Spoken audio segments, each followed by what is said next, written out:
Hi students. So നമ്മൾ already 2 chapters cover ചെയ്തു. ഇനി നമ്മൾ നോക്കാൻ പോകുന്നത് third chapter. Okay? Yes. Third chapterന്റെ പേരാണ് Accounting Conventions and Standards.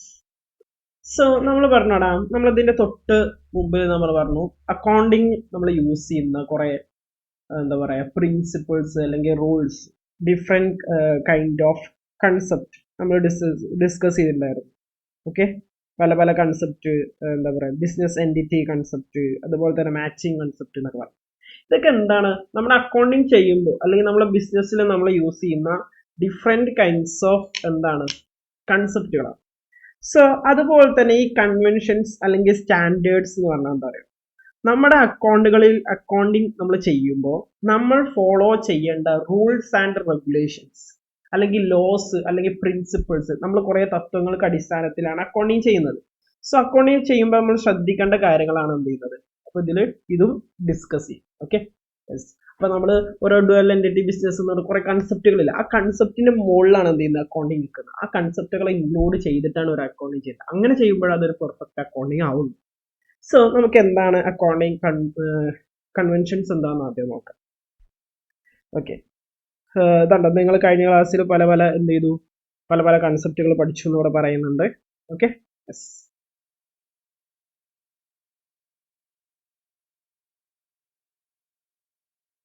Okay, ഇതിൽ നോക്കട്ടെ. ആഫ്റ്റർ സ്റ്റഡിങ് ദിസ് ലെസൺ, ഈ ലെസൺ പഠിച്ചുകൊണ്ട് നിങ്ങൾക്ക് കിട്ടുന്ന എന്താ, explain the meaning of accounting convention. Accounting convention എന്താന്നുള്ളത് നിങ്ങൾക്ക് മനസ്സിലാവണം. രണ്ടാമത്തോ, explain the meaning and significance of accounting conventions like consistency, full disclosure, materiality and conservation. Okay, കുറേ ടൈപ്പ് എന്താ പറയാ കൺവെൻഷൻസ് ഉണ്ട്. അത് ഓരോന്നും എന്താന്നുള്ളത് നമ്മൾ എന്ത് ചെയ്യണം, മനസ്സിലാക്കിയിരിക്കണം. State the meaning of generally accepted accounting principles. So എടാ നോക്കി, അതിന് ഗ്യാപ്പ് നമ്മൾ പറയും, അത് എന്താണെന്നും മനസ്സിലാവണം. ഈ 3 കാര്യങ്ങളാണ് എന്ത് നമ്മൾ ഈ ത്രൂ ഔട്ട് ദ ചാപ്റ്റർ നമ്മൾ ഡിസ്കസ് ചെയ്യാൻ പോകും. ഇത്രയും 3 കാര്യങ്ങൾ നിങ്ങൾ മനസ്സിലാക്കിക്കണം. അപ്പൊ നിങ്ങൾ ഈ ചാപ്റ്റർ കഴിയുമ്പോൾ ഈ 3 കാര്യം നിങ്ങൾക്ക് അറിയാമെന്നുള്ളത് നിങ്ങൾ വരും. Okay, first. അതുപോലെ തന്നെ ഒരു പോയിന്റ് കൂടെ ഉണ്ട്, explain the concept of accounting standards. Accounting standards എന്താണ്? Innovative various accounting standard used by institute of chartered accountant of India. ഏതൊക്കെ chartered accountant of India, ICAI എന്ന് പറയാം. ICAI ഇൻട്രൊഡ്യൂസ് ഉള്ള അക്കൗണ്ടിങ് സ്റ്റാൻഡേർഡ്സ് എന്താണ്, അതുകൊണ്ട് പോയിന്റ്. അങ്ങനെ ഈ 4 പോയിന്റ്സ് ആണ് നമ്മൾ ഈ ചാപ്റ്റർ ത്രൂ ഔട്ട് ഡിസ്കസ് ചെയ്യുന്നത്. സോ ഫസ്റ്റ് ടോപ്പിക് നമുക്ക് ഡിസ്കസ് ചെയ്യാം, meaning of accounting conventions. First എന്താണ് കൺവെൻഷൻസ് എന്ന് പറഞ്ഞാൽ എന്താ നോക്കിക്കോ. അക്കൗണ്ടിങ് കൺവെൻഷൻസ് എന്ന് പറഞ്ഞാൽ an accounting conventions refers to common practice. Accounting convention എന്ന് പറഞ്ഞാൽ നമ്മൾ സാധാരണ ചെയ്യുന്ന പ്രാക്ടീസ് ആണ്, സാധാരണ ചെയ്യുന്ന കാര്യങ്ങളാണ്. എവിടെ are universally follow in accounting and presenting accounting information of a business entity. എടാ യൂണിവേഴ്സലായിട്ട് ലോകത്തെല്ലായിടത്തും നമ്മൾ ഫോളോ ചെയ്യേണ്ട അല്ലെങ്കിൽ ഫോളോ ചെയ്യുന്ന കോമൺ പ്രാക്ടീസസ് ആണ് എന്ത് കൺവെൻഷൻസ് എന്ന് പറഞ്ഞാൽ. ഓക്കെ, അതായത് നമ്മൾ ഫോളോ ചെയ്യേണ്ട, അക്കൗണ്ടിങ് നമ്മൾ ചെയ്യുമ്പോൾ യൂണിവേഴ്സിൽ ലോകത്തിന്റെ എല്ലാവരും എന്ത് ചെയ്യേണ്ട, ഫോളോ ചെയ്യേണ്ട റൂൾസ് അല്ലെങ്കിൽ പ്രിൻസിപ്പിൾസ് ആണ് ഇത് അക്കൗണ്ടിങ് എന്താ പറയുക കൺവെൻഷൻസ് എന്ന് പറയുന്നത്. Okay, yes. ഉണ്ടോ, ദേ ആർ ഫോളോഡ് ലൈക്ക് ഈ custom and tradition in society. എടാ അത് കാലങ്ങളായിട്ട് നമ്മൾ ചെയ്ത് പ്രാക്ടീസ് ചെയ്ത് അതിൽ നമ്മൾ മാറ്റങ്ങൾ വരുത്തി അങ്ങനെ ഉണ്ടാക്കി വെച്ചതാണ് ഈ അക്കൗണ്ടിങ് കൺവെൻഷൻസ് എന്ന് പറയുന്നത്. ഓക്കെ, ഉണ്ടോ, accounting conventions are evolved through the regular and consistent over the years. അതായത് ഒരു വർഷം കൊണ്ടാണ് എന്ത് ചെയ്തത് ഈ ഇന്ന് കാണുന്ന കൺവെൻഷൻസ് നമ്മൾ ഉണ്ടാക്കിയെടുത്തത്. മെയിൻലി നമുക്ക് 4 കൺവെൻഷൻസ് ആണ് നമുക്ക് പഠിക്കാനുള്ളത്. First one, convention of consistency. എന്താണ് കൺസിസ്റ്റൻസി വേണമെന്ന് പറയുന്നത്. പിന്നെ രണ്ടാമത്താണ് convention of full disclosure, convention of materiality, convention of conservatism. ഈ 4 ടൈപ്പ് ഓഫ് കൺവെൻഷൻസ് ആണത് നിങ്ങൾക്ക് പഠിക്കാനുള്ളത്. ഓക്കെ, നമുക്ക് ഓരോന്നുമായിട്ട് നോക്കാം. First, convention of consistency. So നോക്കിക്കോ, എന്താ കൺവെൻഷൻ ഓഫ് കൺസിസ്റ്റൻസി പറയുന്നത്? മീൻസ് ദാറ്റ്, ഇത് പറഞ്ഞാൽ എന്താ, same accounting principle should be used for preparing financial statement year after year. എടാ നോക്കടാ, അതായത് നമുക്ക് പല രൂപത്തിലുള്ള അക്കൗണ്ടിങ് തന്നെ ചില പല പല മെത്തേഡ്സ് ഒക്കെ ഉണ്ട്. ഇപ്പോൾ ഞാൻ പറഞ്ഞു, നിങ്ങൾ ഡിപ്രീസിയേഷൻ എന്താന്ന് ഓർക്കുന്നുണ്ടോ? ഓക്കെ, ഡിപ്രീസിയേഷൻ എന്താ? ഡിപ്രീസിയേഷൻ എന്ന് പറഞ്ഞാൽ എന്താ അല്ലേ? ഒരു അസറ്റ് മേടിച്ചു കഴിഞ്ഞാൽ, ഇപ്പൊ സപ്പോസ് ഒരു 1 lakhന്റെ കാർ എന്തെങ്കിലും മേടിച്ചു, അടുത്തൊരു വർഷത്തിൽ ഇത് ഈ 1 lakhന്റെ വാല്യൂ ഉണ്ടാവുമോ? ഇല്ല, അതിന്റെ വാല്യൂ കുറഞ്ഞിട്ടുണ്ടാവില്ലേ? സപ്പോസ് ഒരു 20,000 കുറഞ്ഞ അതിന്റെ വാല്യൂ 80,000 ആയിട്ട് മാറിയെന്ന് വിചാരിക്കും. അങ്ങനെയാണെങ്കിൽ ഈ കുറഞ്ഞ എമൗണ്ട് ഉണ്ടല്ലോ, അതിനെ പറയുന്ന പേരാണ് ഡിപ്രീസിയേഷൻ. എന്ത്? ഡിപ്രീസിയേഷൻ. എല്ലാ അസറ്റിലും ഈ ഡിപ്രീസിയേഷൻ സംഭവിക്കും. Okay, yes. അപ്പൊ നോക്കടാ, ഇവിടെ എന്താ പറഞ്ഞത്? Accounting principle should be used preparing financial means accounting principle. അതായത് ഇപ്പൊ സപ്പോസ് ഈ ഡിപ്രീസിയേഷൻ കാണാൻ കുറെ മെത്തേഡ്സ് ഉണ്ട്. ഡിപ്രീസിയേഷൻ കാണാൻ കാരണം നോക്കടാ, ഓരോന്നിലും ഇപ്പൊ നോക്കടാ, യൂണിറ്റ് ബേസ്ഡ് ഡിപ്രീസിയേഷൻ ഉണ്ട്. ഇതൊക്കെ നമ്മൾ പിന്നീട് പഠിക്കും കേട്ടോ. അതുപോലെ തന്നെ SLM എന്ന് പറയുന്ന മെത്തേഡ് ഉണ്ട്. അതുപോലെ തന്നെ വെയ്റ്റഡ് ആവറേജ് മെത്തേഡ് ഉണ്ട്. അപ്പൊ ഇതൊക്കെ ഇങ്ങനെയൊക്കെ നമുക്ക് എന്ത് കാണാൻ പറ്റും? ഡിപ്രീസിയേഷൻ എന്ന് പറയുന്ന എമൗണ്ട് കാണാൻ പറ്റും. അതായത് ഒരു കാറിന്റെ വാല്യൂ ഇപ്പൊ ഒരു വർഷത്തേക്ക് അതിന്റെ ഡിമിനിഷ് ചെയ്യും അല്ലെ, ഡിപ്രീസിയേഷൻ വാല്യൂ കുറയും. അത് എത്രയാണെന്ന് പല മെത്തേഡ്സ് ഉണ്ട്. മനസ്സിലായോ? പല മെത്തേഡ്സ്. അപ്പൊ ഇങ്ങനെ ഈ 3 മെത്തേഡ്സിൽ ഇപ്പൊ സപ്പോസ് നമ്മൾ ഫോളോ ചെയ്യുന്നത് SLM മെത്തേഡാന്ന് വിചാരിക്കും. സപ്പോസ് നമ്മൾ ഫോളോ ചെയ്യുന്നത് SLM. അങ്ങനെയാണെങ്കിൽ ഫസ്റ്റ് ഇയറിൽ SLM മെത്തേഡ് യൂസ് ചെയ്ത് കഴിഞ്ഞാൽ സെക്കൻഡ് ഇയറിൽ ഏത് മെത്തേഡ് യൂസ് ചെയ്യണം? SLM മെത്തേഡ് യൂസ് ചെയ്യണം. അടുത്ത ഇയറിൽ എന്ത് ചെയ്യണം? SLM. അല്ല, അതിങ്ങനെ കൺസിസ്റ്റന്റ് ആയിട്ട് സെയിം റൂൾ തന്നെ യൂസ് ചെയ്യണം. അല്ലാതെ ആദ്യം SLM, പിന്നെ വെയിറ്റഡ് ആവറേജ്, പിന്നെ യൂണിറ്റ് മെത്തേഡ്, അങ്ങനെ മാറി എന്ത് ചെയ്യാൻ പറ്റില്ല? അത് മാറ്റാൻ പാടില്ല. മനസ്സിലായോ? അതാണ് കൺവെൻഷൻ ഓഫ് എന്താ പറയുന്നത്? കൺസിസ്റ്റൻസി. അതായത് ഒരു പ്രിൻസിപ്പിൾ, ഒരു കാര്യം എടുത്തു കഴിഞ്ഞാൽ അത് എപ്പോഴും കൺസിസ്റ്റന്റ് ആയിട്ട് വരും. മനസ്സിലായോ? Yes. Okay. A meaning conclusion can draw a financial statement comparison between the overall period. എന്നാലാണ് നമുക്ക് കമ്പയർ ചെയ്യാൻ പറ്റുള്ളൂ. അല്ലെങ്കിൽ എന്ത് ചെയ്യും? ഡിഫറെന്റ് മെത്തേഡ്സ് ചെയ്യും. അതായത് ഒരു മെത്തേഡ് സ്വീകരിച്ചു കഴിഞ്ഞാൽ ആ മെത്തേഡ് തന്നെ എല്ലാ വർഷത്തിലും ആ സെയിം മെത്തേഡ് എന്ത് ചെയ്യണം? യൂസ് ചെയ്യണം. അല്ലാതെ ഡിഫറെന്റ് മെത്തേഡ്സ് ചെയ്യുമ്പോൾ അതിന്റെ വാല്യൂ ചേഞ്ച് ചെയ്യും, നമുക്ക് കമ്പയർ ചെയ്യാനൊക്കെ ബുദ്ധിമുട്ടായിരിക്കും. That's why convention of concept. Okay, yes. അതാണെന്ന് പറയുന്നത്. ഇപ്പൊ നോക്കട്ടെ, അതുപോലെ തന്നെ വേറൊരു കാര്യമാണ് എന്ന് പറയുന്നത്. നോക്കട്ടെ, ഇതാ valuation of closing stock valued at cost prices mark likely gold. Okay, ഇവിടെ നോക്കടാ. പിന്നെ അതുപോലെ തന്നെ വേറൊരു കാര്യം നോക്കട്ടെ, ഈ ക്ലോസിംഗ് സ്റ്റോക്ക് ഉണ്ടല്ലോ. ക്ലോസിംഗ് സ്റ്റോക്ക് എന്ന് പറഞ്ഞാൽ എന്താ? ഒരു വർഷത്തിന്റെ അവസാനം നമ്മുടെ ബിസിനസ്സിലുള്ള സ്റ്റോക്കിനെ പറയുന്ന പേരാണ് എന്ത്? Closing stock. ഇവിടെ നോക്കട്ടെ, നമ്മൾ സാധാരണ എന്താ പറയാ, closing stock valued at cost പ്രൈസിലാണ് എന്ത് ചെയ്യാറ്? നമ്മൾ ചെയ്യാറുള്ളത്. Market price whichever is lower. Cost price എടുക്കുക, അതിന്റെ മാർക്കറ്റ് പ്രൈസ് എടുക്കുക, രണ്ടിനും കുറവേത്. എപ്പോഴും കോസ്റ്റ് പ്രൈസ് തന്നെ ആയിരിക്കും മിക്കവാറും കുറവ്. കാരണം എന്താ വെച്ചാൽ മാർക്കറ്റ് പ്രൈസ് എപ്പോഴും അതിനേക്കാൾ കൂടുതലായിരിക്കും നമ്മൾ വിൽക്കുന്ന എമൗണ്ട്. ഓക്കെ, മാർക്കറ്റ് പ്രൈസ് ആണ് അതിന്റെ കറണ്ട് മാർക്കറ്റ്. ഓക്കെ, അതിന് വിച്ചർ ഈസ് ലോവർ എടുക്കാം. അങ്ങനെ ലോവർ എടുത്തു കഴിഞ്ഞാൽ however precious metal like gold, diamond, minerals are generally valued at market price only. പക്ഷെ ഈ ഗോൾഡും ഡയമണ്ട് ഒക്കെ നമ്മൾ എങ്ങനെയാണ് ചെയ്യാറുള്ളത്? അതിന്റെ മാർക്കറ്റ് പ്രൈസ് ആണ് എടുക്കാറ്. ബാക്കിയുള്ളതിന്റെ ഒക്കെ എങ്ങനെ നോക്കുക? കോസ്റ്റ് പ്രൈസ്, എന്താ പറയാ, അതുപോലെ തന്നെ മാർക്കറ്റ് പ്രൈസ്, ചെറിയ ലോസ്. ഇതിപ്പോ ഒരു റൂളാണ്. ഈ റൂൾ നമ്മൾ എന്ത് ചെയ്യണം? എല്ലായിടത്തും ഫോളോ ചെയ്യണം. കൺസിസ്റ്റന്റ് ആയിരിക്കണം. എല്ലാത്തിനും നമ്മൾ കൺസിസ്റ്റന്റ് ആയിട്ട് എന്ത് ചെയ്യണം? ഫോളോ ചെയ്യാം. ഓക്കെ, ഇനി ടൈപ്പ് ഓഫ് കൺസിസ്റ്റൻസി. പല ടൈപ്പ് കൺസിസ്റ്റൻസി ഉണ്ട്. അതുപോലെ തന്നെ നോക്കണം, ഞാൻ നേരത്തെ പറഞ്ഞ ഡിപ്രീസിയേഷൻ ഉണ്ട്, അതിന്റെ കഥയാണ് ഇവിടെ പറയുന്നത്. അതായത് ഡിപ്രീസിയേഷൻ കാണാൻ കുറെ മെത്തേഡ്സ് ഉണ്ട്. ആ മെത്തേഡ്സ് ഒന്നും നമ്മൾ പഠിച്ചിട്ടില്ല, പക്ഷെ അങ്ങനെ പറയാം, പല മെത്തേഡ്സ് ഉണ്ട്. അപ്പൊ ഒരു മെത്തേഡ് ചൂസ് ചെയ്ത് കഴിഞ്ഞാൽ എപ്പോഴും അതേ മെത്തേഡ് തന്നെ എന്ത് ചെയ്യണം? കണ്ടിന്യൂസ് ആയിട്ട് ഫോളോ ചെയ്യണം. മനസ്സിലായോ? അതിനാണ് കൺസിസ്റ്റന്റ് എന്ന് പറഞ്ഞാൽ എന്താണോ അല്ലെ? നമ്മൾ പറയില്ല, നമ്മൾ ലൈഫിലൊക്കെ കൺസിസ്റ്റന്റ് ആണെന്ന് പറയില്ലേ? എപ്പോഴും ഒരേ ലൈഫ്. ഓക്കെ, ഒരു കാര്യം ചെയ്യുമ്പോൾ അതന്നെ ചെയ്തോണ്ടിരിക്കും. ഓക്കെ, ഇനി ഡിഫറെന്റ് ടൈപ്സ് ഓഫ് കൺസിസ്റ്റൻസി ഉണ്ട്. There are 3 types of consistency. The first one is vertical consistency. Okay, എന്താണ് vertical consistency എന്ന് പറഞ്ഞാൽ? സെയിം ഓർഗനൈസേഷൻ ആണ്. It is to be found within a group of interrelated financial statement of an organization saying that it occurs the fixed asset have been showed at cost price in the interrelated income statement depreciation also has been charged on the historical cost of assets. അങ്ങനെ പറഞ്ഞ എന്താ അർത്ഥം? Vertical consistent it is to be found ഇത് എന്താ പറയുക within a group of interrelated financial statement of an organization on the same date. ഇപ്പൊ നോക്കടാ same എന്താ പറയാ ഇന്റർ റിലേറ്റഡ് ആയിട്ടുള്ള ഇപ്പൊ നമുക്ക് 2-3 സെഗ്മെന്റ് ഒക്കെ ഉണ്ടെന്ന് വിചാരിക്കുക, അല്ലെങ്കിൽ 2-3 എന്തുണ്ട് നമുക്കിപ്പോ ഡിഫറെന്റ് കൈൻഡ്സ് ഓഫ് എന്താ പറയാ സെയിം ഇതിൽ ഇന്റർ റിലേറ്റഡ് ആയിട്ടുള്ള പല പല ബിസിനസ് ഉണ്ടെന്ന് വിചാരിക്കുക. അങ്ങനെയാണെന്നുണ്ടെങ്കിൽ അതിൻ്റെയൊക്കെ ഫൈനാൻഷ്യൽ സ്റ്റേറ്റ്മെന്റിന്റെ ഡേറ്റ് എന്തായിരിക്കണം? സെയിം ആയിരിക്കണം. അതായത് ഇപ്പൊ നമ്മൾ നോക്കണം, നമ്മൾ പറഞ്ഞു ഫൈനാൻഷ്യൽ ഇയർ ഉണ്ട്, അതുപോലെ തന്നെ കലണ്ടർ ഇയർ ഉണ്ട് അല്ലെ. ഫൈനാൻഷ്യൽ ഇയറിലെല്ലാം എന്തായിരിക്കും സെയിം തന്നെ ആയിരിക്കും നമ്മൾ ഫോളോ ചെയ്യുന്നത്. ഓക്കെ, അതുപോലെ തന്നെ fixed set it occurs the fixed the shown at cost price. Cost പ്രൈസിലാണ് നമ്മൾ കാണിക്കുന്നുണ്ടെന്നുണ്ടെങ്കിൽ ദ ഇന്റർ റിലേറ്റഡ് സ്റ്റേറ്റ്മെന്റിൽ depreciation also the historical cost. നമ്മൾ നോക്കടാ കോസ്റ്റിലാണ് കാണിക്കുന്നുണ്ടെങ്കിൽ ഹിസ്റ്റോറിക്കൽ കോസ്റ്റിന്റെ മുകളിലാണ് എന്ത് ചെയ്യേണ്ടത്? ഡിപ്രീസിയേഷൻ കാണിക്കേണ്ടത്. അതാണ് വെർട്ടിക്കൽ കൺസിസ്റ്റൻസി പറയുന്നത്.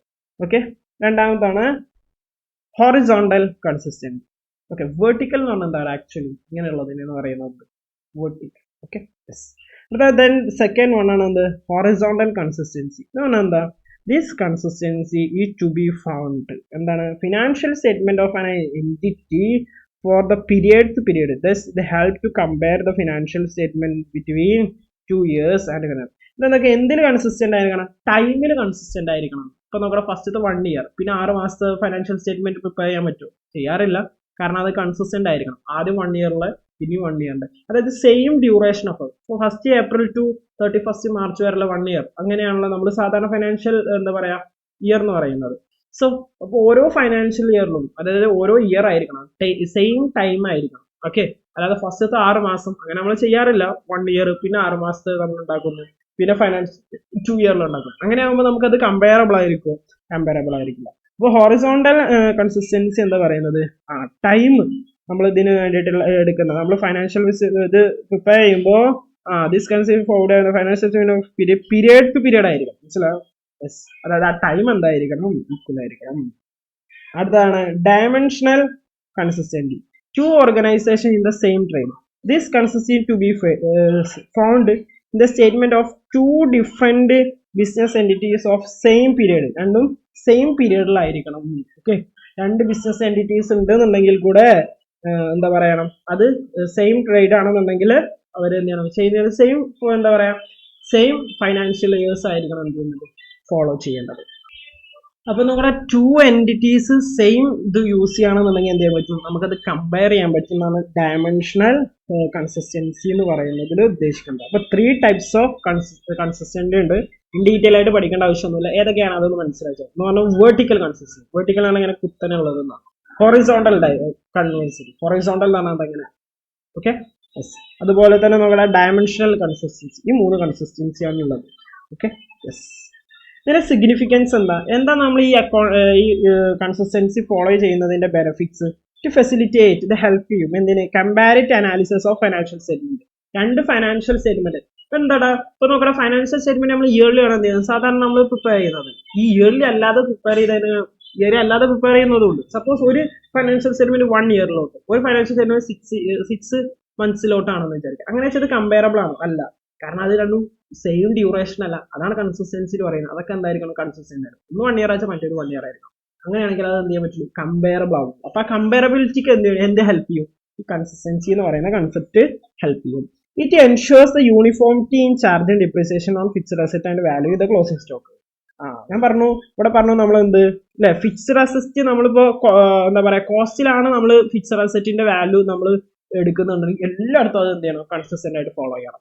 അതുപോലെ തന്നെ വാല്യൂ ഓഫ് എന്താ പറയാ ക്ലോസിംഗ് സ്റ്റോക്ക് നമ്മൾ എന്താ പറയാ എങ്ങനെയാണ് ഒരു മെത്തേഡ് ഫോളോ ചെയ്യുന്നുണ്ടെങ്കിൽ അതും നമ്മൾ കൺസിസ്റ്റന്റ് ആയിട്ട് എന്ത് ചെയ്യണം? ഫോളോ ചെയ്യണം. അപ്പോഴേ നമുക്ക് ആക്ച്വൽ കിട്ടുള്ളൂ. അപ്പൊ നമുക്ക് 2 ബ്രാഞ്ച് ഉണ്ടെന്ന് വിചാരിക്കും. നമുക്ക് 2 ബ്രാഞ്ച് ഉണ്ട്. അപ്പൊ ഒരിടത്ത് ഒരു മെത്തേഡും മറ്റൊരിടത്ത് വേറൊരു മെത്തേഡ് ആണെങ്കിൽ ഇത് രണ്ടും കമ്പയറബിൾ ആയിരിക്കും? കമ്പയറബിൾ ആയിരിക്കില്ല. അപ്പൊ കമ്പയറബിൾ ആവണമെന്നുണ്ടെങ്കിൽ എന്തായിരിക്കും? സെയിം മെത്തേഡ്സുകൾ ഉപയോഗിക്കണം. ഓക്കെ, ഇനിയാണ് കൺവെൻഷൻസ് ഓഫ് ഫുൾ ഡിസ്ക്ലോഷർ. രണ്ടാമത്തെ convention. Convention of full disclosure require all material and relevant facts concerning the financial statement should be fully disclosed. അപ്പോൾ എന്താ വെച്ചാൽ അവിടെ മെറ്റീരിയൽ ആയിട്ടുള്ളത് എന്താ മെറ്റീരിയൽ എന്ന് ഞാൻ പറഞ്ഞുതരാം. Okay, what is mean by material? Material എന്ന് പറയുന്ന ടേം നമ്മൾ നന്നായിട്ട് മനസ്സിലാക്കണം. ഇപ്പൊ നോക്കടാ, നമ്മളൊരു സ്റ്റേഷനറി കടയാണെന്ന് വിചാരിക്കും. ഇപ്പൊ ഈ സ്റ്റേഷനറി കടയിൽ അവിടെ ഒരു എംപ്ലോയി ഉണ്ടെന്ന് വിചാരിക്കുക. ഈ എംപ്ലോയിക്ക് നമ്മൾ പനി വന്നു, ഫീവർ. സോ നമ്മളൊരു പാരസെറ്റാമോൾ മേടിച്ചു കൊടുത്തു. ആ പാരസെറ്റാമോളിന് 5 രൂപയായി. നമ്മൾ പുറത്തുനിന്ന് മെഡിക്കൽ ഷോപ്പിൽ നിന്ന് 5 രൂപ. ഈ 5 രൂപ നമ്മൾ റെക്കോർഡ് ചെയ്യാൻ എന്ത് ചെയ്തു? മറന്നുപോയി. അപ്പൊ ഈ 5 രൂപ എന്ന് പറയുന്നത് വളരെ നെഗ്ലിജിബിൾ എമൗണ്ട് അല്ലടാ, നമുക്ക് ഒഴിവാക്കാൻ പറ്റുന്നതല്ലേ. സോ ഈ 5 രൂപ റെക്കോർഡ് ചെയ്യണം നിർബന്ധമല്ല. അത് മെറ്റീരിയൽ അല്ല, അത് നോൺ മെറ്റീരിയലാണ്. അതെന്താണ്? Non material. മെറ്റീരിയൽ എന്ന് പറഞ്ഞാൽ അതിന് റെക്കോർഡ് ചെയ്യാനുള്ള ഒരു വാല്യൂ എങ്കിലും വേണം. സപ്പോസ് ഇതൊരു 500 രൂപയാണ്, ഹോസ്പിറ്റൽ ചെലവ് 500 രൂപയെന്ന് വിചാരിക്കും. ഈ 500 രൂപ എന്താണ്? മെറ്റീരിയൽ ആണ്. ഒരു സ്റ്റേഷനറി കടയെ സംബന്ധിച്ചോളം 500 രൂപ മെറ്റീരിയൽ ആണ്. പക്ഷെ 5 രൂപ എന്തല്ല? മെറ്റീരിയൽ അല്ല. 5 രൂപ റെക്കോർഡ് ചെയ്യില്ലെങ്കിൽ പ്രശ്നമൊന്നുമില്ല, ചെറിയ എമൗണ്ട് അല്ല. അതില്ല, നമ്മൾ പറയില്ല ചെറിയ എമൗണ്ട് അല്ല, പോട്ടെ. ഇപ്പൊ മെറ്റീരിയൽ ആണെന്ന് പറഞ്ഞാൽ എന്താ? മെറ്റീരിയൽ എന്ന് പറഞ്ഞാൽ അതിനൊരു വാല്യൂ ഉണ്ട്. 500 ആണെങ്കിൽ അത് മെറ്റീരിയൽ ആണ്, 5 രൂപയാണെങ്കിൽ നോൺ മെറ്റീരിയൽ വരും. അപ്പൊ ഒരു അക്കൗണ്ടിങ് ഒരു അക്കൗണ്ടിങ്ങിൽ അപ്പൊ എന്താ പറഞ്ഞേ? എന്താ ഡിസ്ക്ലോഷറിന്? ഡിസ്ക്ലോഷർ ഓൾ മെറ്റീരിയൽ ആയിട്ടുള്ള എല്ലാ ട്രാൻസാക്ഷൻ അതിന്റെ റെലവെന്റ് ഫാക്ട്സ്. ചിലപ്പോ എന്താ പറയാ, പല പല ഫാക്ട്സ് ഉണ്ടാവും. ഇപ്പൊ വല്ല കേസ് ഒക്കെ നടക്കുന്നുണ്ടാവും.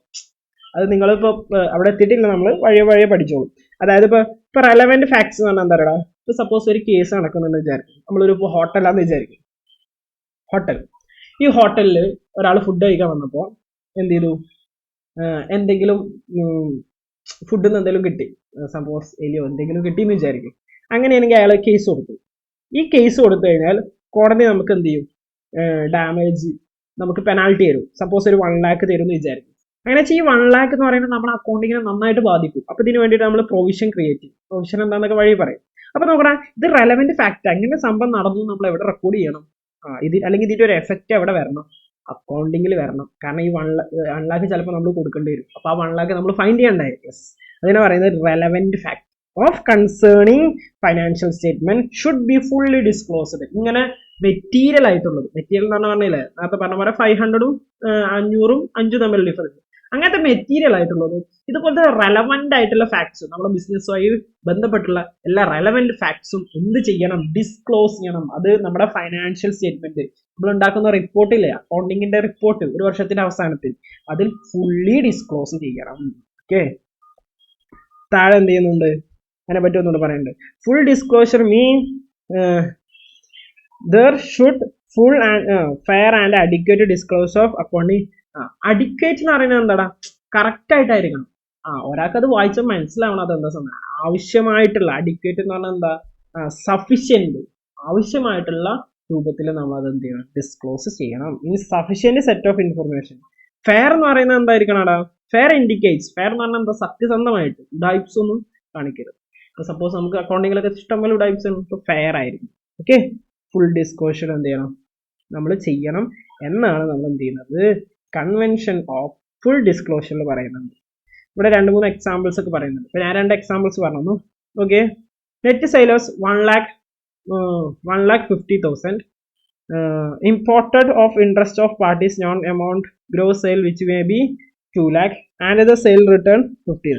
The disclosure of universal sale return may help to find out the actual sales position. അപ്പൊ നമ്മൾ ഇപ്പൊ നോക്കണം, ഒരു 2 ലക്ഷത്തിന്റെ സെയിൽ നടന്നു, പക്ഷെ 50,000 എന്ത് ചെയ്തു? സെയിൽസ് റിട്ടേൺ ചെയ്തു. അങ്ങനെ നെറ്റ് സെയിൽസ് എത്രയാണ്? 1.5 lakh ആണ്. Okay, yes. അപ്പൊ ഈ 25 റിട്ടേൺ ആയിട്ട് തന്നെ എന്ത് ചെയ്യണം? കാൽക്കുലേറ്റ് ചെയ്യണം. എന്നാലേ ഇതാണ് ഡിസ്ക്ലോഷർ ഓഫ് 25 സെയിൽസ് റിട്ടേൺ. അപ്പൊ ഏകദേശം നമുക്ക് ഐഡിയ കിട്ടുള്ളൂടാ എത്രയാണ് നമുക്ക് സെയിൽസ് റിട്ടേൺ ഒക്കെ വരുന്നതെന്ന് മനസ്സിലാക്കാൻ പറ്റുള്ളൂ. മനസ്സിലായോ? അപ്പൊ അത് നമ്മൾ ഡിസ്ക്ലോസ് ചെയ്യണം. 25% ഓഫ് ഡേറ്റയ്ക്ക് എന്ത് ചെയ്യണം? ആക്ച്വൽ സെയിൽസ് പൊസിഷൻ അറിയണമെങ്കിൽ റിട്ടേൺ എന്ത് ചെയ്യണം? നമ്മൾ ഡിസ്ക്ലോസ് ചെയ്യണം. ഡിസ്ക്ലോസ് ചെയ്തില്ലെങ്കിൽ സെയിൽ കൂട്ടിയതായിട്ട് നമ്മൾ കാണും. ഓക്കെ, ഉണ്ടോ? What ever the details are available must be honestly provide. എന്താണ് നിങ്ങൾക്ക് അറിയുന്നത് അത് എന്തായാലും എന്ത് ചെയ്യണം? അത് ഹോണസ്റ്റ്ലി, സത്യസന്ധതയോടുകൂടെ നമ്മൾ എന്ത് ചെയ്യണം? അത് പ്രൊവൈഡ് ചെയ്യണം എന്നാ പറയാം. ദാറ്റ് ഈസ് കോൾഡ് എന്താണ്? Convention of full disclosure. അതായത് ഡിസ്ക്ലോസ് ചെയ്യാന്ന് പറഞ്ഞാൽ എന്താ? അവതരിപ്പിക്കുക. അപ്പൊ അക്കൗണ്ടിങ്ങിൽ നമ്മൾ ഈ കാര്യങ്ങളൊക്കെ പറയാം. Okay, yes. അപ്പൊ എന്താണ് സംഭവിച്ചത്? അതിന് നമ്മൾ ഹോണസ്റ്റ് ആയിട്ടുള്ള നമ്മളെ അഭിപ്രായം അതിൽ വരാം. മനസ്സിലായോ? അല്ലാണ്ട് ഇതിന് 3 പോയിന്റ്സ് ഒക്കെ ഇരിക്കും. അപ്പൊ ഈ ഡിസ്ക്ലോസ് ചെയ്യുന്ന എന്തായിരിക്കും? അഡിക്വറ്റ് ആയിരിക്കണം, മനസ്സിലാവുന്ന രൂപത്തിൽ ആവശ്യമായിട്ടുള്ള എല്ലാ ഇൻഫർമേഷൻസും ഫെയർ ആയിരിക്കണം, സത്യസന്ധയോടെ ആയിരിക്കണം, ഫുൾ ഡിസ്ക്ലോഷർ വേണം. എന്താണ് സംഭവിച്ചത് അതിനെ പറ്റി ഡീറ്റെയിൽ ആയിട്ടുള്ള ഡിസ്ക്ലോഷർ ആണ്. എങ്ങനെയാണെന്നുള്ളതൊക്കെ ബാക്കി എന്താണ് ഇതിന്റെ സിഗ്നിഫിക്കൻസ് ഈ ഒരു disclosure? It helps the meaning of comparison of financial statement of different business units. പല ബിസിനസ് യൂണിറ്റിന്റെ ഫൈനാൻഷ്യൽ സ്റ്റേറ്റ്മെന്റ്, പല ബിസിനസ് ഉണ്ടാവില്ല സെയിം കൈൻഡ് ഓഫ് ഉള്ള, അതിന്റെ ഫൈനാൻഷ്യൽ സ്റ്റേറ്റ്മെന്റ് ഒക്കെ നമുക്ക് കമ്പയർ ചെയ്യാൻ എന്ത് ചെയ്യും? ഹെൽപ്പ് ചെയ്യും. This is also help comparison of financial statement different years of same unit. ഒന്ന് പറയുന്നത് ഡിഫറെന്റ് യൂണിറ്റ്. അപ്പൊ നമുക്ക് 2 യൂണിറ്റ് ഉണ്ടെന്ന് വിചാരിക്കും, അത് 2 ബ്രാഞ്ച്. അപ്പൊ നമ്മൾ ഇതിന്റെ ഒരു ഫൈനാൻഷ്യൽ സ്റ്റേറ്റ്മെന്റ്, ഇതിന്റെ ഒരു ഫൈനാൻഷ്യൽ, അത് നമുക്ക് രണ്ടും കമ്പയർ ചെയ്യാം. ഇനി എന്താ പറഞ്ഞത്? ഒരു ബിസിനസ് യൂണിറ്റിന് തന്നെ, ഒറ്റ ബിസിനസ് യൂണിറ്റ്, അതിന് തന്നെ ഡിഫറെന്റ് ഇയറിൽ നമ്മൾ ഫൈനാൻഷ്യൽ സ്റ്റേറ്റ്മെന്റ് ഉണ്ടാക്കിയിട്ടുണ്ടാവും, അത് നമുക്ക് കമ്പയർ ചെയ്യാം. ഇതൊക്കെ എന്തിനാ കമ്പയർ ചെയ്യുന്നത്? സെയിൽസ് എങ്ങനെ കൂട്ടണം, അല്ല പ്രോഫിറ്റ് ഇൻക്രീസ് ചെയ്യണ്ടടാ, ഓക്കെ, എവിടെ ഗ്രോത്ത് വേണ്ടേ? അപ്പൊ ഗ്രോത്ത് വേണ്ടിയിട്ട് നമ്മളിത് കമ്പയർ ചെയ്യുന്നു. Okay, the convention is of great help of investor and share holder make investment decision. ഈ ഫൈനാൻഷ്യൽ സ്റ്റേറ്റ്മെന്റ് നോക്കിയിട്ടാണ് കമ്പനി ഗ്രോ ചെയ്യുന്നത് മനസ്സിലാക്കിയിട്ട് ഇൻവെസ്റ്റേഴ്സിനും ഷെയർ ഹോൾഡേഴ്സിനൊക്കെ എന്ത് ചെയ്യുന്നു? ഇതിൽ താല്പര്യം ഉണ്ടാവും. അവർ അതിനനുസരിച്ചാണ് ഇൻവെസ്റ്റ് ചെയ്യുന്നതും അവർക്ക് ഡിസിഷൻ എടുക്കാനും, കൃത്യമായിട്ടുള്ള ഡിസിഷൻസ് എടുക്കാനും ഹെൽപ്പ് ചെയ്യുന്നത്.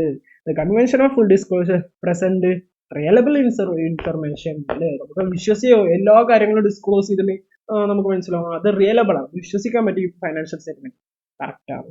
ഓക്കെ, അതാണ് എന്ത് രണ്ടാമത്തെ convention. The convention of materiality.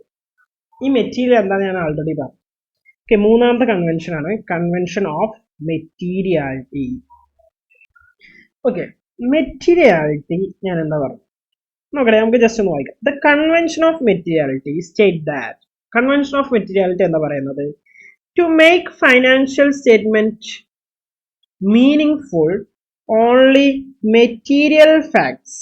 Okay, എപ്പോഴാണ് ഫൈനാൻഷ്യൽ മീനിങ്ഫുൾ? അതിനൊരു അർത്ഥം വേണമെങ്കിൽ എന്താണ്? Only material facts that is important and relevant information. Materiality എന്ന് പറഞ്ഞാൽ എന്താ? Important relevant information should be supplied, അത് സപ്ലൈ ചെയ്യണം to the users of the accounting information. അപ്പൊ മെറ്റീരിയൽ ആയിട്ടുള്ള എല്ലാ കാര്യങ്ങളും എന്താ പറയുക, അക്കൗണ്ടിങ് യൂസ് ചെയ്യുന്ന ആളുകൾക്ക് വേണ്ടിയിട്ട് അത് സപ്ലൈ ചെയ്യണം എന്ന് പറയുന്നത്. ഓക്കെ, എന്താ പറയുക? First materiality. എന്താണ് മെറ്റീരിയാലിറ്റി? മെറ്റീരിയാലിറ്റി എന്താ ഞാൻ ആൾറെഡി പറഞ്ഞു, നേരത്തെ സെയിം കൺസെപ്റ്റ്. സപ്പോസ് നമ്മൾ നോക്കടാ, ഇപ്പോൾ ഞാൻ പറഞ്ഞ നേരത്തെ പോലെ തന്നെ ഇപ്പൊ 5 രൂപ എന്നൊക്കെ പറയുന്നത് നോൺ മെറ്റീരിയലാണ്. 5 രൂപ എന്ന് പറയുന്നത് നമുക്ക് നെഗ്ലിജിബിൾ എമൗണ്ട് അല്ലേ? പക്ഷെ അത് നമ്മൾ എന്ത് ചെയ്തിട്ടുണ്ടെങ്കിലും നമ്മൾ റെക്കോർഡ് ചെയ്തിട്ടുണ്ടെങ്കിലും ഒരു കുഴപ്പമില്ല. Okay, yes. പക്ഷേ ഇപ്പൊ സപ്പോസ് ഞാൻ പറഞ്ഞില്ലടാ, ഒരു കേസ് ഉണ്ടെന്ന് വിചാരിക്കും. ഇപ്പൊ ഒരു ബിസിനസ്സിനടാ ഒരു കേസ്, ബിസിനസ്സിനെതിരെ ആരോ ഒരാൾ കേസ് കൊടുത്തിട്ടുണ്ട് എന്തെങ്കിലും ഇഷ്യൂസ് കാരണം. അങ്ങനെയാണെങ്കിലടാ എന്താ പറയാ, ഈ 10 ലക്ഷം വരെയൊക്കെ പെനാൾട്ടി കോടതി എന്താ പറയാ ചാർജ് ചെയ്യാൻ ചാൻസ് ഉണ്ട്. കോടതി അതിന് 10 ലക്ഷമൊക്കെ നമുക്ക് പെനാൾട്ടി, ബിസിനസിന്റെ പേരിൽ പെനാൾട്ടി വരാൻ ചാൻസ് ഉണ്ട്. അങ്ങനെയാണെങ്കിൽ ഈ 10 ലക്ഷം വരാനുള്ള ചാൻസ് ഉണ്ട്, നമ്മൾ എവിടെ ഡിസ്ക്ലോസ് ചെയ്യണം? ഫുൾ റെലവെന്റ്, എന്താ പറഞ്ഞ മെറ്റീരിയാലിറ്റി, കൺവെൻഷൻ ഓഫ് മെറ്റീരിയാലിറ്റി എന്ന് പറഞ്ഞാൽ എന്താ? ഇമ്പോർട്ടന്റ് ആയിട്ടുള്ള relevant information should be supplied to accounting users എന്ന് ആരാ നമ്മൾ ആൾറെഡി പറഞ്ഞു, ഇന്ത്യയുടെ യൂസേഴ്സും എസ്റ്റിമേറ്റ്സ്. അവർക്ക് അത് എന്ത് ചെയ്യണം? അതിൽ ആ റിപ്പോർട്ട്സിൽ നമ്മൾ എന്ത് ചെയ്യണം? കൃത്യമായിട്ട് പറയണം. ഓക്കെ, എന്താണ് മെറ്റീരിയാലിറ്റി എഫക്ട് ചെയ്യാൻ പറഞ്ഞു അല്ലെ? ഇപ്പൊ നമ്മൾ പറഞ്ഞല്ലേ, ഓരോരുത്തർക്കും ഓരോന്ന മെറ്റീരിയൽ. സപ്പോസ് റിലയൻസിനെ സംബന്ധിച്ചിടത്തോളം 500 മെറ്റീരിയൽ ആണോ, 500 രൂപ മെറ്റീരിയൽ ആണോ? അല്ല, അവർ കോടികളുടെ ബിസിനസ് നടക്കണം. അപ്പൊ 500 രൂപ മെറ്റീരിയൽ അല്ല. സപ്പോസ് നമ്മുടെ സ്റ്റേഷനിൽ കട നടത്താണോ വിചാരിക്കും, നമുക്ക് ചെറിയ ബിസിനസ് ഉള്ളൂ. അപ്പൊ 500 രൂപ ഉണ്ടാവും മെറ്റീരിയൽ ആവും. മനസ്സിലായോ? നമുക്ക് 500 രൂപ വലുതാണ്, പക്ഷെ അംബാനിക്ക് 500 രൂപ വലുതാണോ? ഇല്ല. അതന്നെയാണ് ആ ഒരു വലുത് ചെറുപ്പം ഉണ്ടല്ലോ, ഇതിന്റെ മെറ്റീരിയൽ ആണെന്ന് പറഞ്ഞാൽ എന്താ? നമുക്ക് 500 മെറ്റീരിയലാണ്, 500 രൂപ വലുതാണ്. അംബാനിയുടെ ബിസിനസ്സിൽ 500 രൂപ വലുതാണോ? ഇല്ല. ചിലപ്പോൾ അവർക്ക് 1 ലക്ഷം തന്നെ എന്തായിരിക്കും, വലിയൊരു എമൗണ്ട് ആവില്ല, ചെറിയ എമൗണ്ട് ആയിരിക്കും. മനസ്സിലായോ? That is called materiality. അങ്ങനെ മെറ്റീരിയൽ, അപ്പോൾ ഓരോ ബിസിനസ്സിനും ഡിഫറെന്റ് ടൈപ്സ് ഓഫ് മെറ്റീരിയാലിറ്റി ആയിരിക്കും. അങ്ങനെ മെറ്റീരിയൽ ആയിട്ടും ഇമ്പോർട്ടന്റ് ആയിട്ടുള്ള റെലവെന്റ് ഫാക്ട്സ് ഒക്കെ എന്ത് ചെയ്യണം? അക്കൗണ്ടിങ്ങിൽ ഡിസ്ക്ലോസ് ചെയ്യണമെന്നാണ് കൺവെൻഷൻ ഓഫ് മെറ്റീരിയാലിറ്റി പറയുന്നത്. ഓക്കെ, ഇനി ഇവിടെ ഒരു എക്സാമ്പിൾ പറഞ്ഞിട്ടുണ്ട്. ഞാൻ പറഞ്ഞൊരു എക്സാമ്പിൾ കൂട്ടാം. ഫോർ എക്സാമ്പിൾ നോക്കിക്കോ, a business man dealing in electronic goods ചെയ്യുന്ന ഒരു ഈ purchases T V, refrigerator, washing machine, computer etcetera ഒക്കെ പർച്ചേസ് ചെയ്യുന്നു ഫോർ ഹിസ് ബിസിനസ്. എന്തിനു വേണ്ടിയിട്ട്? Business. In buying these items he's uses large part of his capital. The items of significant item thus should B recorded in the books of accounts in detail. At the same time of maintained day by day of his purchase pen, pencil. Second, for this he will use very small amount of capital. But maintaining of the details for every pen, pencil, matchbox or other not considered of much significant. These items insignificant items, hence they should be recorded separately. The items are significantly important. Recording details of time as material facts are significant. These items are less significant and maintained facts insignificant. ഇപ്പൊ നോക്കടാ, suppose ഇവിടെ ഒരാൾ എന്ത് ചെയ്യണോ, ഒരു electronic ഷോപ്പാണ്, ആൾ T V purchase ചെയ്യുന്നു, refrigerator purchase ചെയ്യുന്നു, വാഷിംഗ് മെഷീൻ പർച്ചേസ് ചെയ്യുന്നു. ഇതൊക്കെ അയാൾ എന്ത് ചെയ്തു? പർച്ചേസ് ചെയ്തു. ഇയാൾ ഇതിന് വേണ്ടിയിട്ട് അയാളുടെ വലിയൊരു ക്യാപിറ്റലാണ് ഇയാൾ ഇത് ഉപയോഗിക്കുകയും ചെയ്തു. Okay, yes. പക്ഷെ അയാൾ മാച്ച് ബോക്സ്, തീപ്പെട്ടി, അതുപോലെ തന്നെ പെന്ന്, ഇതൊന്നും അയാൾ റെക്കോർഡ് ചെയ്തില്ല. അത് ഇൻസിഗ്നിഫിക്കന്റ് ആണ്, അത്ര ഇമ്പോർട്ടന്റ് ഒന്നുമില്ല, അതിന് ചെറിയ പൈസ വരുള്ളൂ. പക്ഷെ ഇത് റെക്കോർഡ് ചെയ്യാതിരിക്കാൻ പറ്റുമോ? അത് ടി വി, മെഷീൻ, കമ്പ്യൂട്ടർ ഇല്ല. അതാ പറഞ്ഞ മെറ്റീരിയൽ ആയിട്ടുള്ള എല്ലാ കാര്യങ്ങളും എന്ത് ചെയ്യണം? അത് റെക്കോർഡ് ചെയ്യണം എന്നാണ് പറയുന്നത്. Okay, that is called convention of materiality.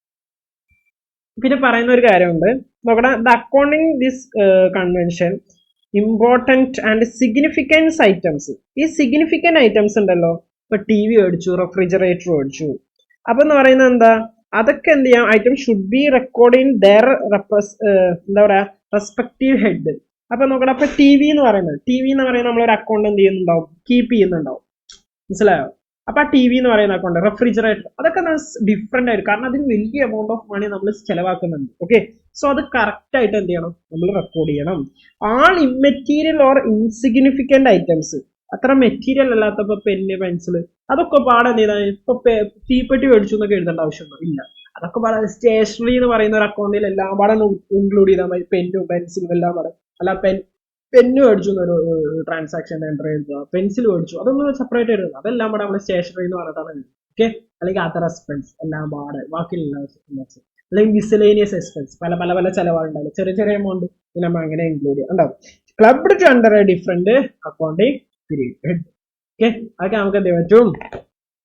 എന്താ പറയാ, clubbed under a different accounting head ഒക്കെ പാടമായിട്ട് ഒരു അക്കൗണ്ടിലൊക്കെ എന്ത് ചെയ്താൽ മതി? റെക്കോർഡ് ചെയ്യാം. എന്ത്? Material or insignificant transaction. Significant should be transaction. Okay, ഇനി അത് അവോയ്ഡ് ചെയ്താലും കുഴപ്പമൊന്നുമില്ല. ഇനിയിപ്പോൾ 500 നമ്മൾ എന്ത് ചെയ്തു? മെറ്റീരിയൽ ഫാക്ട്സ് ഒക്കെ എന്ത് ചെയ്യണം? ഡിസ്ക്ലോസിൽ നിർത്തണം. ഓക്കെ, ഞാൻ ഒരു 500 ആണെങ്കിൽ നമ്മൾ റെക്കോർഡ് ചെയ്തില്ലെങ്കിൽ കുഴപ്പമില്ല. ഈ റെക്കോർഡ് ചെയ്യുകയാണെങ്കിൽ അത് ഇതിൽ റെക്കോർഡ് ചെയ്താൽ മതി. മിസ്ലേനിയസ് എന്ന് പറയുന്നത് ഏതെങ്കിലും വേറെ ഏതെങ്കിലും അക്കൗണ്ടിൽ റെക്കോർഡ് ചെയ്താൽ മതി എന്ന് പറയുന്നത്. എന്താ significant? It helps minimising the error of calculation. ഇതെന്ത് ചെയ്യും? ഇത് എന്തിനാ ഇത് യൂസ് ചെയ്യുന്ന വെച്ചാൽ എറർ കുറക്കാൻ ഇതായത്, അതായത് എല്ലാം നമ്മൾ മെറ്റീരിയൽ ആയിട്ടുള്ള എന്താണ് എന്ത് ചെയ്യും? റെക്കോർഡ് ചെയ്യും. അല്ലാതെ ഇപ്പൊ പെന്നും പെൻസിലും ഒക്കെ പാടെ എഴുതാമെങ്കിൽ അക്കൗണ്ടിങ് ഇങ്ങനെ വലുതായിക്കൊണ്ടിരിക്കല്ലേ. അതിനൊക്കെ ഒരു അക്കൗണ്ട് തുറക്കുകയാണെന്നുണ്ടെങ്കിൽ എന്ത് ചെയ്യും? അത് വലുതായിക്കൊണ്ടേയിരിക്കും. സോ അപ്പൊ അതിന്റെ വോളിയം കുറയും, അതുകൊണ്ട് തന്നെ എറർ കുറയാനുള്ള chance. It makes the financial statement more meaningful. ഒന്നുകൂടെ അണ്ടർസ്റ്റാൻഡബിലിറ്റി ഉണ്ടാവും. മനസ്സിലാവും.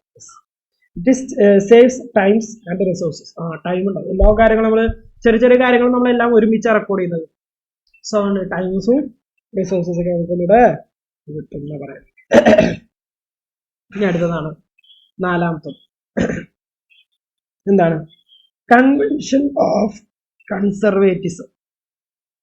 എന്താണ് കൺസർവേറ്റിസം എന്ന് നോക്കുമ്പോൾ, the convention is based on principle that anticipate no profit but provide for all possible losses. It provides the guidance of recording transactions in books of accounts.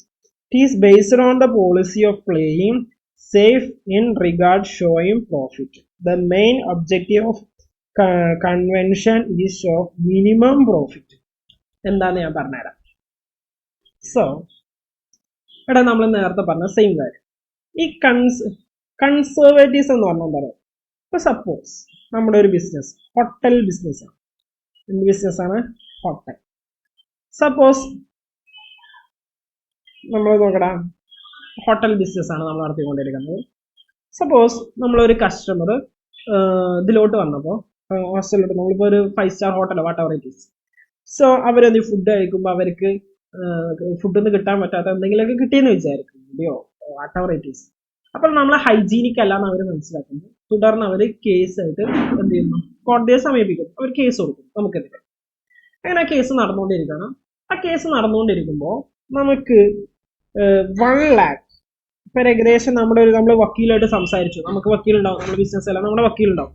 നമ്മുടെ വക്കീലായിട്ട് നമ്മൾ സംസാരിച്ചപ്പോൾ മനസ്സിലായി ഏകദേശം 1 lakh വരെ പെനാൾട്ടി വരാൻ ചാൻസ് ഉണ്ട്. 1 ലക്ഷം എന്ത് ചെയ്യണം? അത് ചിലപ്പോൾ ഇപ്പൊ തന്നെ വരണം എന്നില്ല. അത് ചിലപ്പോൾ കോടതി വിധിക്ക് ആകുമ്പോൾ കുറെ സമയം എടുക്കില്ലേ, ചിലപ്പോൾ അടുത്ത വർഷം അല്ലെങ്കിൽ അതിന്റെ മുകളിലത്തെ വർഷമൊക്കെ ആയിരിക്കും എന്ത് ചെയ്യുന്നത് ഈ 1 lakh എന്ത് ചെയ്യുന്നത് പെനാൾട്ടി ആയിട്ട് നമുക്ക് വരുന്നത്.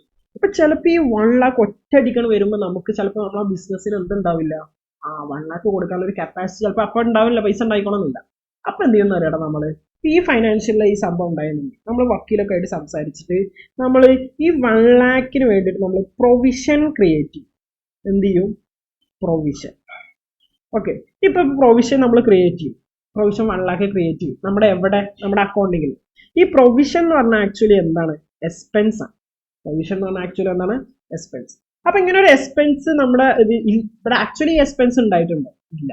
ആക്ച്വലി എക്സ്പെൻസ് എന്നുള്ള അക്കൗണ്ട് നമ്മളതിൽ സംഭവിച്ചിട്ടില്ല. പക്ഷെ സംഭവിക്കാതെ കൂടെ നമ്മൾ ഇത് പ്രൊവിഷൻ ആയിട്ട് ക്രിയേറ്റ് ചെയ്യും. അപ്പൊ ഇങ്ങനെ ഒരു പ്രൊവിഷൻ വരുമ്പോൾ അവിടെ എന്തുണ്ടാവുക? ഓട്ടോമാറ്റിക്കലി ഇങ്ങനെ ഒരു എക്സ്പെൻസ് നമ്മൾ റെക്കോർഡ് ചെയ്തു. ഇല്ലാത്തൊരു എക്സ്പെൻസ് നമ്മൾ പ്രൊവിഷൻ ആയിട്ട് അത് ആ എക്സ്പെൻസ് സംഭവിച്ചിട്ടില്ല, പക്ഷെ അത് ഉണ്ടാവുന്നുള്ള ഭാവിയിൽ ഉണ്ടാവുന്നുള്ള ഒരു കാഴ്ചപ്പാടോടെ നമ്മൾ ഇപ്പോഴേ അത് റെക്കോർഡ് ചെയ്യാം. അങ്ങനെ റെക്കോർഡ് ചെയ്യുമ്പോൾ ഓട്ടോമാറ്റിക്കലി എന്ത് ചെയ്യും? പ്രോഫിറ്റ് കുറയും. ഓട്ടോമാറ്റിക്കലി എന്ത് ചെയ്യും? പ്രോഫിറ്റ് കുറയും. ഈ പ്രോഫിറ്റ് കുറയുമ്പോൾ എന്ത് ചെയ്യും? അതിനനുസരിച്ച് നമ്മൾ പ്ലാനിങ് ചെയ്യുക. അപ്പൊ ഇതിനുണ്ടോ അന്നത്തേക്ക് വേണ്ടി നമ്മൾ ഇപ്പോഴേ കൺസർവ് ചെയ്യണം, സംരക്ഷിക്കണം. നമ്മൾ ആ ഒരു 1 lakh ഇപ്പോഴേ നമ്മൾ എന്ത് ചെയ്യണം? ഇതിന് വേണ്ടിയിട്ട് അലോക്കേറ്റ് ചെയ്യാം. അതിൽ 1 lakh അങ്ങനെ ചാൻസ് വരാൻ ചാൻസ് ഉണ്ടെന്ന് പറഞ്ഞിട്ട് മാറ്റി വെക്കണം. ആക്ച്വലി ഇതിനാണ് പറയുന്നത് എന്ത്? കൺവെൻഷൻ ഓഫ് എന്താ പറയാ, കൺസർവേറ്റിസം എന്ന് പറയുന്നത്. മനസ്സിലാവുന്നുണ്ടോ? യെസ്. അതായത് 1 ലക്ഷം നമുക്ക് ചെലവ് വന്നിട്ടില്ല, പക്ഷെ അങ്ങനെ ഭാവിയിൽ വരും, അങ്ങനെ ഒരു സംഭവിക്കാൻ ചാൻസ് ഉണ്ടെന്ന് മനസ്സിലാക്കിയിട്ട് അതിന് വേണ്ടിയിട്ട് 1 lakh ഇപ്പോഴേ അലോക്കേറ്റ് ചെയ്ത് കൊടുക്കുക. അതിനാണ് നമ്മൾ പറയാം പ്രൊവിഷൻ. അപ്പൊ പ്രൊവിഷൻ ക്രിയേറ്റ് ചെയ്ത് കൊടുക്കണം. നമ്മൾ ആ ഒരു 1 lakh ആക്ച്വലി നമ്മൾ മാറ്റി വെക്കണം. ഇത് നമ്മൾ ഭാവിയിൽ ആ ചെലവ് വരുമ്പോൾ മീറ്റ് ചെയ്യാൻ വേണ്ടിയിട്ട് 1 lakh ഇപ്പോഴേ മാറ്റി. അതാണ് ഇത് കൺവെൻഷൻ ഓഫ് കൺവേഴ്സിറ്റി. ഉണ്ടോ? ആന്റിസിപ്പേറ്റ് എന്ന് പറയുന്നത് എന്താണ്? ഭാവിയിൽ വരാനുള്ളത് ഒന്ന് പ്രഡിക്റ്റ് ചെയ്യുക.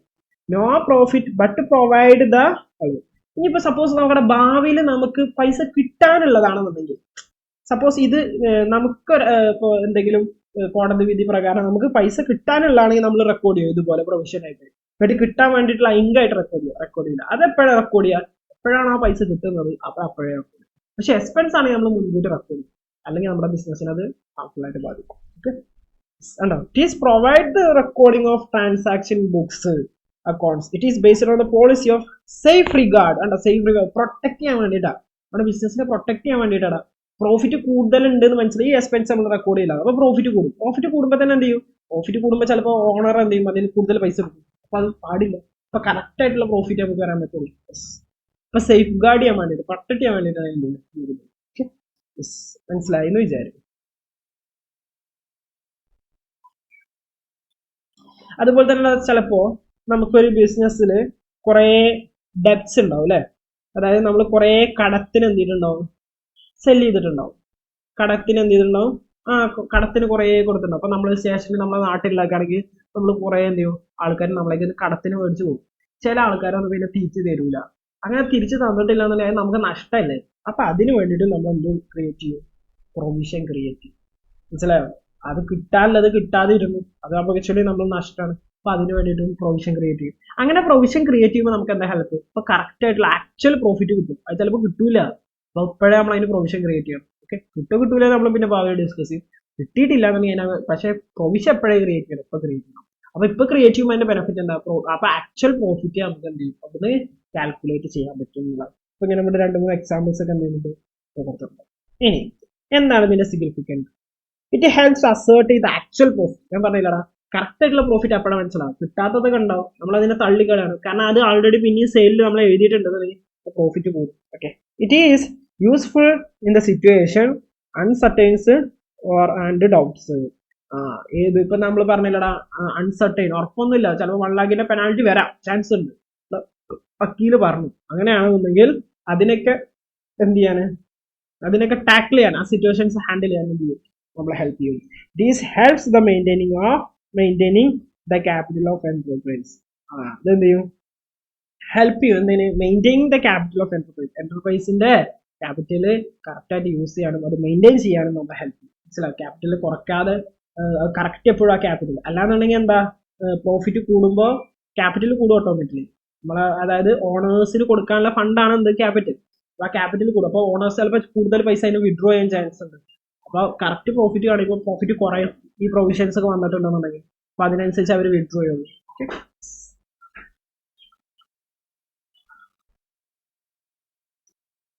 അപ്പൊ ഇതാണ് എന്ത്, അക്കൗണ്ടിങ് കൺവെൻഷൻസ് ആണ്. അടുത്ത നമ്മൾ വേറൊരു ടോപ്പിക്കാണ് ഡിസ്കസ് ചെയ്യാനുള്ളത്. സോ ഇതെന്ത് ചെയ്യാം, നമുക്ക് കൺക്ലൂഡ് ചെയ്യാം. എന്തൊക്കെയാ പറഞ്ഞ, സോ ജസ്റ്റ് നമുക്ക് എന്ത് ചെയ്യാം, ഫസ്റ്റ് മുതലൊന്ന് നോക്കാം. ഫസ്റ്റ് പറഞ്ഞാൽ അക്കൗണ്ടിങ് കൺവെൻഷൻസ് ആൻഡ് സ്റ്റാൻഡേർഡ്സ് നമ്മൾ ഡിസ്കസ് ചെയ്യുന്നത്. കൺവെൻഷൻസ് പറഞ്ഞാൽ എന്താ, സിംപ്ലി നമ്മൾ അക്കൗണ്ടിങ്ങിൽ നമ്മൾ ചെയ്യേണ്ട റൂൾസ് ആൻഡ് പ്രിൻസിപ്പിൾസ്, ട്രഡീഷണൽ ആയിട്ടൊക്കെ വന്നിട്ടുള്ള നമ്മൾ റൂൾസ് ഫോളോ ചെയ്യേണ്ട റൂൾസിനെയാണ് എന്ന് പറയുന്നത് കൺവെൻഷൻസ് എന്ന് പറയുന്നത്. ഓക്കെ, കൺവെൻഷൻസിൽ ഫസ്റ്റ് വന്നു, നമുക്ക് 4 തരം കൺവെൻഷൻസ് ആണ് ഉള്ളത്. ഫസ്റ്റ് പറയുന്നത് കൺവെൻഷൻ ഓഫ് കൺസിസ്റ്റൻസി, അതായത് ഒരു മെത്തേഡോ അല്ലെങ്കിൽ ഒരു മെത്തേഡ് നമ്മൾ എപ്പോഴും അത് കൺസിസ്റ്റന്റ് ആയിരിക്കണം, ഒരേപോലെ നമ്മൾ യൂസ് ചെയ്യണം. രണ്ടാമത് കൺവെൻഷൻ ഓഫ് ഫുൾ ഡിസ്ക്ലോഷർ, റെലവെന്റും മെറ്റീരിയൽ ആയിട്ടുള്ള എല്ലാ ഫാക്ട്സും നമ്മൾ അക്കൗണ്ടിങ്ങിൽ എന്ത് ചെയ്യണം, ഡിസ്ക്ലോസ് ചെയ്യണം. ഡിസ്ക്ലോസ് ചെയ്യാന്ന് പറഞ്ഞാൽ എഴുതണം, അല്ലെങ്കിൽ തുറന്ന് കാണിക്കണം, അല്ലെങ്കിൽ അത് പ്രതിഫലിപ്പിക്കണം, അത് അതിൽ എഴുതണം, മനസ്സിലായോ, ഡിസ്ക്ലോസ് ചെയ്യും. പിന്നെ കൺവെൻഷൻ ഓഫ് മെറ്റീരിയാലിറ്റി. എന്താ മെറ്റീരിയാലിറ്റി പറഞ്ഞാൽ, മെറ്റീരിയൽ ആയിട്ടുള്ള എല്ലാ ട്രാൻസാക്ഷനും അതിന് സെപ്പറേറ്റ് അത് എന്ത് ചെയ്യണം, കാണിക്കണം. ഇമ്മെറ്റീരിയലും ഇൻസിഗ്നിഫിക്കന്റ് ആയിട്ടുള്ള ട്രാൻസാക്ഷൻ ഒരുമിച്ച് കാണിച്ചാലും കുഴപ്പമില്ല. ഓക്കെ, ഇനി ഇമ്മെറ്റീരിയൽ ഉള്ളതും അവോയ്ഡ് ചെയ്താലും, അവോയ്ഡ് ചെയ്യാൻ അറിയാതെ വിട്ടുപോയി, അങ്ങനെയാണെങ്കിലും കുഴപ്പമില്ല.